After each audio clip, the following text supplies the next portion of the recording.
Hey Flo, sitting there wondering as you're looking through your phone,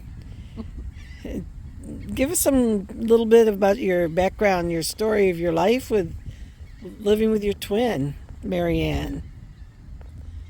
Can you give I'm. me some You got a like specific question? activities you guys did, or were you alike in your activities, your No, interests? we were complete opposites. The funny thing about this family, I think, is that every twin seems to be opposite of the other. Like Karen and Sharon are like that. They're totally different from each other.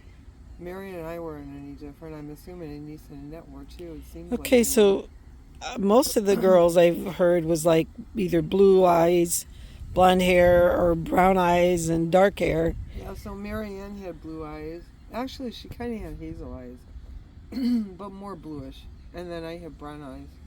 So, yeah, even that's different. And her hair was blonde generally, wasn't it? No, no, it wasn't blonde. She dyed it later in life. Probably when you met her, just Okay. like me. I mean, Okay. this is closest to my natural color and hers too. Okay. So it was kind of a dishwater blonde kind of thing, or No, it was is more yours of a brownish brown, color. She just light dyed it. brown? Okay. Yeah. Well, that's But cool. we had a Okay. great life growing up. I can't complain. And, I can't complain about anything. My Well, mom was a little strict. My dad was very easygoing. He was very quiet. Um, Even when he was riled up, you could hardly tell. But my mother lets you know it. I don't know if it's a woman thing because could be our the birth mom Italian was thing. like that too, right? Could be Italian thing. Yeah, but our birth mom was like that too. She was very firm, and Yeah, everyone keeps telling me that. So I don't know if it's definitely. because you have to be that way when you got kids or what it is. But Hmm. my mom was old school. My father was too, but my mom was real old school. Like you look at those old Italian people and how stern and you know Sure, sure. they were. It Yeah. was kind of like my mom, but she was really loving. I mean, she wanted the best for us. Both of them did. They were just great people. That's just the passions that she has, and that's very common in Italian people. So, Like my family too, they had that compassion yeah, that's what it was. It was their ethnicity. or It was built passion. into them. Yeah, Because my grandparents were directly from Italy, yeah. and they came here, and they were Hmm. first generation. So my parents were first generation Americans. Um, their parents were from Italy, both of them. But Wow. Okay. I don't know what to tell you. We had a great childhood, and So, what about your talents and her talents? Let's hear I, a little bit about the twin and the Marianne was differences. amazing. She was very talented. She could draw. She could create things. She could do all kinds of things. Typesetting, computer. She was really good at when they first came out. I wasn't much of anything. I couldn't do nothing. I, I just didn't have it. You know, and the Mhm. only thing I ever learned was to play guitar when I was a teenager. But that's artistic, I guess so, but musically yeah, but inclined. I couldn't hang on to that anymore. So, I mean, I used to play it a lot. We used to play at church and down by the lake. We'd go down there and strum our guitars, and it was fun. But Where'd you get your first guitar from? Biasco's Music Store, it was a 12-string guitar. Hmm. I loved that guitar with everything I had. It was beautiful sounding. So I learned to play a guitar on a six string. But I saw a John Denver concert. I love John Denver. I went to see him 3 times with my friend Ray, who also really loved him. And he always had a 12 string. And we had real good seats because my friend's brother was the vice president of Ticketron. So she always got us tickets, really good seats. So we were like the second row back. So I'd see John Denver up close with that beautiful 12 string guitar. And I'm like, man, that's what I want. So my very first guitar, my dad gave me some of the money for it. And then I saved up with some of the money from an allowance I was getting because I wasn't working yet. I was just a kid. I was like 14 when I got my first guitar. And so my parents used to give us weekly allowances, so I would just put it away so I could buy this guitar. And finally, I went down to Biasco's music store in Chicago, and I said, "Do you have a 12-string guitar?" And they handed me an Epiphone, which is made by Gibson, and I strummed it, and it sounded like a harp. It sounded so harmonious. It was beautiful. So I said, I want this guitar. And I think then it was about $300, and I also got a case for it, and that's it. That was my first guitar. Yeah. And that was actually the only guitar I had for many, many years. I stopped playing it, and a few years ago, I know you don't like this, but I had a reading with Angel Lee, and she mentioned my dad in it, who used to listen to me play the guitar. She did not know I played guitar, by the way. Angel didn't know that. But she said, your dad's here and he's handing you a guitar pick. And so when that happened, I said, what? And she goes, I don't know if you're fixing to play the guitar, if you used to play the guitar or what, but he's handing you a guitar pick and he says, pick it back up, pick it back up. So that struck me after that, because my dad, he loved music. My dad was in band in high school. Nice day out. Yep, it is. Look at Emmy. Wow, So, this is really cool. I wanted to get another guitar, and so I went to the store. I didn't want a 12-string because it's a long story. I don't want to go into that, but I just didn't want the 12-string anymore, so I bought a 6-string. And my cousin Gino came out, who was a music instructor. He's got a doctor's degree in music, and he actually put his guitar in my hands for the first time before I bought the second one. But it was just a couple of years ago I bought that second one, and I tried to play it and I just couldn't. And so Alex wanted to learn to play the guitar. My grandson, he was at my house a couple of months ago and said, Grandma, I want to learn to play the guitar. I said, really? I said, I happen to have a guitar in my closet, Alex, that I'm not using, so why don't you take it? And he was like, really? I said, yeah, you take it. So he's got it now, and hopefully he'll learn it. I really enjoyed it. It was one of my favorite things to do, and we played at a prayer group. We belonged to a prayer group. This is my boyfriend, my old boyfriend. We belonged to a prayer group, so we used to be their, music department there, I guess you'd call it. Those are some beautiful thoughts. Yeah, and then at church on Sundays we used to go to guitar mass and play there. I was thinking that, Flo, you said that you don't have many talents compared to your twin, but you have a great circle of influence and good influences. I want you to know that. You've done a lot of things, especially since I've met you, I mean, I've never felt the things that I feel with you in the family, because it's just like you don't let anything get in your way, and you just keep progressing, and you keep learning, and you just keep being you, and you've got a great talent. So sweet, Linda, but that's talent. That's your gifts, and your grandson, if he could pick up his music, it'll make me happy if he can. Sure, you could keep inspiring him. Yeah, but yeah, I am stubborn. Push pause here for a minute. I'm stubborn, but pushing don't, pause. Because you'll turn it off. Just wait. Oh, okay. She's recording me, Bobby. We're doing this interview thing over again, so it'll just be a couple minutes. Go right ahead. But I definitely have the stubborn Williams gene. Actually, I should call it Williams, but I guess I'm not a real Williams. I was just got my name on the birth certificate that way. But I still have. Our mother must be I was going to say you're part mama. Yeah, our mother must have been the stubborn one, because I got that gene, and I know you got that gene. I know everybody in this family seems to be a little stubborn. So Just a little?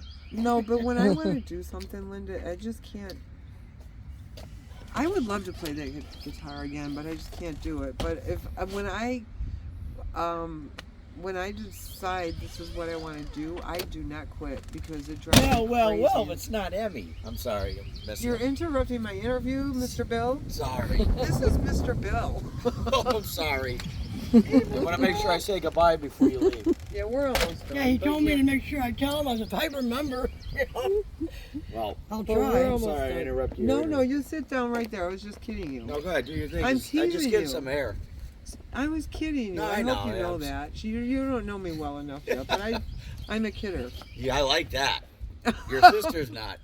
No, Bobby's very straightforward, She is. and that's it. She'll just tell you like it is, whether you like it or not. That's right. But I guess maybe. she's got the greatest heart in the world. I know. She does. Yeah. That's why I'm still living here. And that's why you don't know my address. I'm going to come live with you. We'd have fun. I got orders from her. Yeah. No, I'm not trying to go into Tennessee, believe me. Not even for work. Well, wonderful. But anyway, I guess we're done, huh, Linda? What do you want to know? Is there something you want to know? I basically just wanted to see what your growing up life was like because Because we don't know. we It don't was- know it was anything perfect. I was really. blessed. I can't, Marie might have not done the right thing, but she, without knowing it, it was the best thing. We were blessed, and I believe we all agree with that, Bobby. But I'll tell you what, I do feel bad for all you guys, what you went through. It hurts me badly that you had to go through that, and I always said it. Well, now I what? wish my parents God did. never gives us any What's more this? than we can handle. Emmy, look. Right, I know. What's this in your And what tail? we've gone through Look. has helped to make us the people that we are today. Yeah, true. To understand other people. I guess for all of us. And you know what? You hear it, but it's to help you to understand us better, what we've been through, and it's you feel the same pain that you can I do, I almost feel it. I connect do with feel us it. because you feel that pain. But So- you know, Girl. it's funny because I see things. It's hard to explain because I don't have the memories you guys do. My mind, I Thank see goodness. it like someone on the outside looking in, and I don't mean to feel that way. You But- have Yeah. no choice to matter. That's It's just because what I it don't is. have those memories like you Of guys course. do. That's right. But- It's like we don't have your memories. Right, that's We true. can't That's- feel grown up in a blessed home like you were. Yeah, if I had one wish in the world, I would have wished that you guys could have all come with me to my parents' house because Oh, Oliver, we would have blown their minds. you would have drove my mother nuts. But I'll tell you what, if my mother had a way to do it, she would have taken every one of you because she was like that. She just had a heart of gold. My dad was the same way, and they were wonderful parents. Yeah. Everything was about us. Nothing was about. My mother had hardly any clothes in her closet when she died, and we had a closet full of shoes and clothes in her. I'm like, I didn't even know that till she died. I went to help my dad clean her. I'm like, where's her clothes? She had like 4 house robes, a couple dresses, and a couple pair of pants. Here, growing up, we had everything. Our closets were stuffed to the gills. It was all about the kids. Let's take care of the kids, make sure they're okay. We'll take them out. They took us everywhere you could possibly think of. Vacations every summer to different places. During the week, my mom bowled, my dad bowled. My mother had card club, my dad had a separate card club. But in between those days, they made sure to take us somewhere. Whether it was for ice cream or to the zoo or to Kittyland. They had to do something, so they said, now let's take the girls to Kittyland, let's do this. Would you girls like to go here? Yeah, we were excited, and they were just great parents. We always had, not that Catholic schools are better than private, but they spent their money to give us a great education, which I went to both schools, and there is a huge difference. Discipline, structure, and all that stuff happens in a Catholic school. You don't get that in a public school. But even high school, they wanted to send us to good counseling. My mother about flipped a switch when I told her I wanted to go to a Schurz public school because my friends went to Schurz, and I wanted to be with my friends. And at a Catholic girls' school, I wouldn't be able to be with my friends who were boys. I had mostly boys. I didn't have a lot of girlfriends growing up. For some reason, I was You were always... a tomboy, apparently. I wasn't a tomboy, but I had a boyfriend through my whole teenage years. So I didn't really have my girlfriends because okay. I met him when I just graduated grammar school. So when I met him, I had him and his brother were real tight, close. And then his friend, Ray, who I happened to go to school with, I graduated with Ray, but it turns out Ray was a friend of my boyfriend. That's how I met him in the first place. So it was like these circles. And then another guy named John was a friend of Ray's, and I went to school with John too. So for some reason, I just always had these guys around me instead of girls. I didn't have time for girlfriends because I had a boyfriend. The other girls were out dating everybody, and I had this one guy for 6 years. But yeah, that's how it went. So that's all I can tell you. Well, you were well loved. It sounded like, Yes, very much. and And I miss my parents tremendously. They were good people. I say that you've had a very big part in bringing this family closer together in many ways, and I believe that those are eternal relationships that will go on past the grave, and I believe that we'll all be close knit in the next life, and that's my opinion of what you've done for us, and You're You know? sweet, Linda.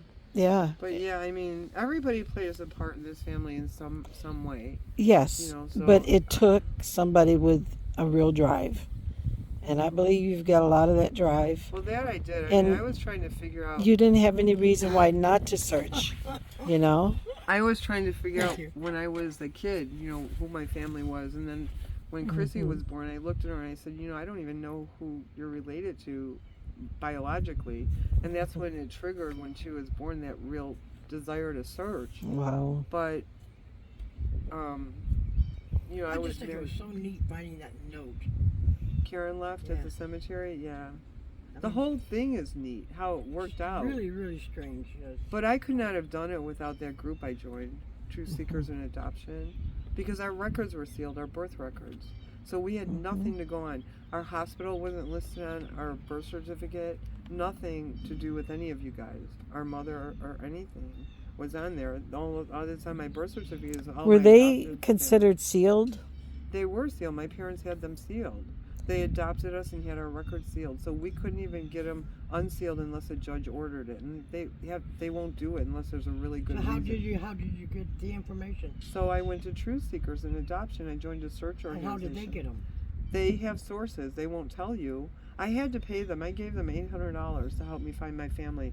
They're a nonprofit organization and they don't make money, but they probably have to pay people to get information. So they probably know people at City Hall that's involved, and they know this one and that one. So they were able to get us our birth names. That's the first time I ever heard it. I did know where we were born later because I asked my mother, and she said you were born at Grand Hospital. That's all she would.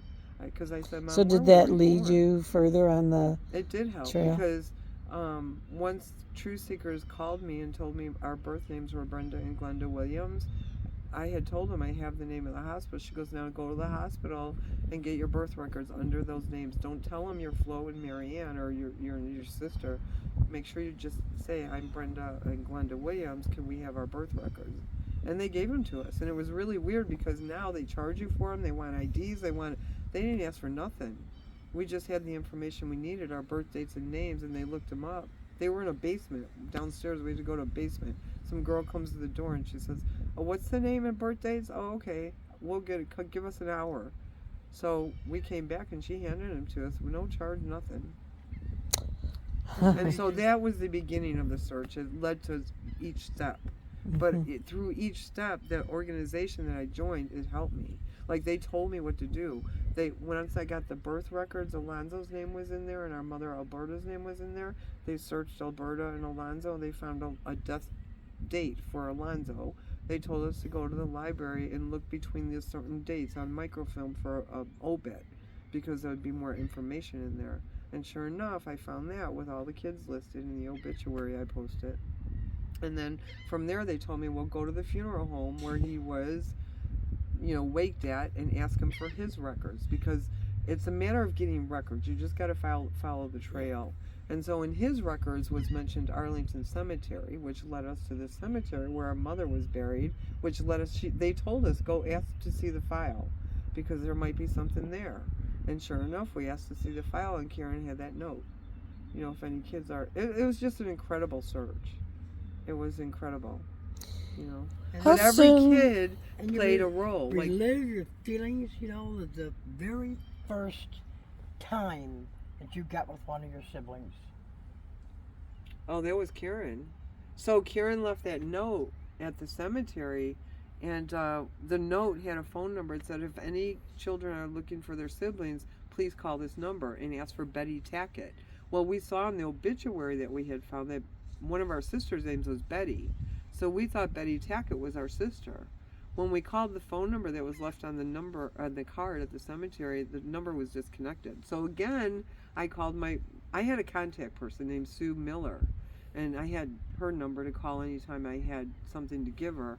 So I said, hey, Sue, we just came from the cemetery. We tried this phone number, told her about the card, but it's disconnected. What do we do now? Here's the name, Betty Tackett. So she called me back a little while later and she said, I can't get a phone number, but I have an address for a Betty Tackett in Wheeling, Illinois. She said, if you are willing to go to the house, here's the address. So they gave it to us. It was 9 o'clock at night. It was dark because this was in February. We knock on the door. We ring the bell and a man comes to the door and we're still thinking this is our sister Betty's house. And we asked if there was a Betty Tackett that lived there, and he said yes, but she's sleeping. I said, do you know if she has any siblings that she's missing or anything? And he goes, well, she has a lot of siblings, but I don't think any of them are missing. He goes, let me go get her. She's in bed. So he invited us in. We walked in the vestibule, and he had pictures hanging up all over the walls. And we're looking, going, do we look like them? Do we look? Yeah. So she comes back out. Mrs. Tackett comes back out with her husband. And she goes, hi. And we said hello. And we explained why we were there, that we were trying to find our birth family. Did they not recognize any similarity features? Well, no, that's it. She just woke up. She's not going to be thinking of that, you know? Okay. So we said, we're thinking you might be our sister. And she said, well, I'm not missing any sisters. But she goes, so we said, well, we were sorry we bothered her. And, you know, we said, we'll let you go back to sleep. We had our hand on the door, opened the door, and she goes, hold on a minute. My daughter had a best friend who was looking for her family at one time. And Karen's name was on the card at the cemetery, Karen Eddy. She signed it. And so we said to Mrs. Tackett, we're like, who's your daughter? And she said, my daughter's name is Tammy. I said, who's her best friend? And she said, Karen. And we said, what's her last name? And she goes, Eddy. And then we just go, I said, that's our sister. Karen Eddy is our sister. That's who we're looking for. I said, do you know where she's at? She goes, yeah, I got her phone number right here. I'll call her. So she called Karen on the phone, and Karen told us to come over. And Betty Tackett's daughter, Tammy, who didn't live there, found out because Karen must have called her before we got to the house. And she goes over there with a camera waiting for us. So, so that's how we found her. And then we got that first picture that night because of All the Tammy. feeling that must have swelled up. Oh my God, it was just incredible, Bobby. I can't even explain it to you. I mean, to find this long list of us. The biggest thing was when we found Alonzo's death certificate, and our names were still in there because by then we knew our names were Brenda and Glenda, and we're reading the list of kids, and there we were on the bottom, and this was in 1976. 76. Our father died in 76. Right, so that's when the obituary is from.